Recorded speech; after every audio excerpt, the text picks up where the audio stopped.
You just mentioned Royce O'Neal, the acquisition for the Nets from the Jazz, and that leads me to your, I think, very viral moment, Brian, from a couple of weeks ago, where you went on in what I thought was a very Rust Cole, True Detective type soliloquy on time is a flat circle, watch the Jazz, I'd keep an eye on the Jazz, and then boom, we saw Rudy Gobert get traded later on that night.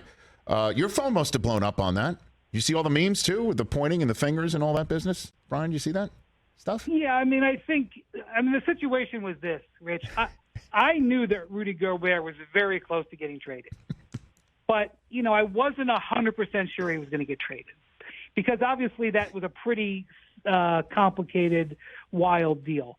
But knowing that Gobert was about to go traded and having seen that Royce O'Neal trade, which was indicating that potentially two superstars or stars were about to be on the market, that was sort of my way of telling the viewer. And, the first letter in ESPN does stand for entertainment, right? We like to sometimes. I know that it's taboo to do anything too edgy, but sometimes we try to have a modicum, just a little teeny bit of fun.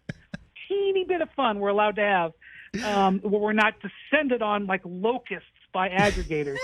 And so I was trying to avoid coming out and saying Rudy Gobert is about to get traded. Because if I had said that, then I would have been married to that. And for the next 72 hours, there would have been an all-out attack coming at me from 15 different sides demanding Rudy Gobert updates and information. Brian, what is the very, very, very, very, very, very latest on the Rudy Gobert trade talks? And I just didn't want that in my life because I also knew that there's a possibility he wasn't going to get traded because I thought he was going to get traded the night before, and they didn't put the deal together because, as you later found out, that the deal was pretty complicated. So really what I was just trying to do, number one, was have some fun because, Rich, the A block of First Take lasts about 25 minutes. You have a little bit of time there. And Stephen A. was out. He was out that week. So, Stephen A. wasn't there. And so, I had a little bit of time. I was just trying to have a little bit of fun without going too far with what I said. And I guess people liked it. And it also helped that it was Friday of a holiday weekend where the holiday was on Monday. So it was a long weekend where not much happened and people were able to have fun on the internet. It was riveting television, Brian, and I love that there was a method to the madness right there. So clearly you're the man to ask, what's going on with Donovan Mitchell then? Is he going or staying? What's the scoop with him? Or is Utah going to end up clearing the whole deck there? What do you think? Well, let's judge the Jazz and the New York Knicks on their actions, okay? Let's take the words and just ignore them because the Jazz were telling people openly, we're not going to trade Rudy Gobert. And then they were saying, we're not going to trade Donovan Mitchell. And I don't know if their credibility is the greatest right now. So if you look at what Danny Ainge has traded stars for, whether it was Kevin Garnett and Paul Pierce or now Rudy Gobert, his price is awfully high.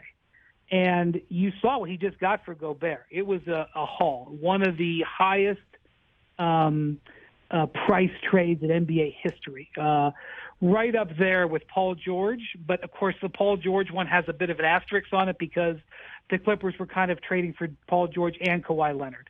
This, for a single-player acquisition, is just absolutely breathtaking. So with that is what you know about Danny Ainge, I think you can rest assured that he is not going to trade Donovan Mitchell until he gets the price that he has in his mind. And that could come tomorrow. I doubt it. That could come in a month. That could come in 3 months. He has Donovan Mitchell under contract for 4 years. And from what I understand, Donovan Mitchell, while he recognizes that he doesn't want to be on a total rebuilding team, which is where the Jazz are headed, he is not forcing the issue. I think he is not. I think he realizes he's probably going to get traded at some point, and anything that he does to cause waves might delay that or complicate it. And so he is planning on, being a good professional, reporting, and just waiting to get traded. And so as a result, I think you're going to see it drag out. Now, let's go to the Knicks. Now, granted, it was a different front office. but it was the same owner. This is very comparable to me to when the Knicks were really wanting to get Carmelo Anthony. If you remember, that played out over 6-7 months, Rich, and we talked about dozens of different trade scenarios. There was times where another team, the New Jersey Nets at the time, maybe they'd moved to Brooklyn, were, almost traded for him. And at the end of the day, the Knicks basically paid a massive amount for Carmelo Anthony. They ended up giving the Nuggets just about everything that they wanted. And so if you're Danny Ainge and you know that that's what the Knicks and the same ownership might do, and you have held your price out, I think what you will see there is, because the Knicks I know there are other teams interested, but what the price that the Jazz are looking for, which is somewhere in the neighborhood of that 4 first-round picks that they got for Gobert and then other players, I think the Knicks are the team that can pay it. I think the Knicks are the team that the Jazz want to do the business with, and I think the Knicks ultimately will probably feel some pressure to execute that deal, especially if the season starts and they don't start out super hot. So I would guess that eventually Donovan Mitchell is a Knick. That's a educated guess. I don't know, of course. And I think it's really right now all about the two sides doing their own posturing and negotiation on what the price is going to be.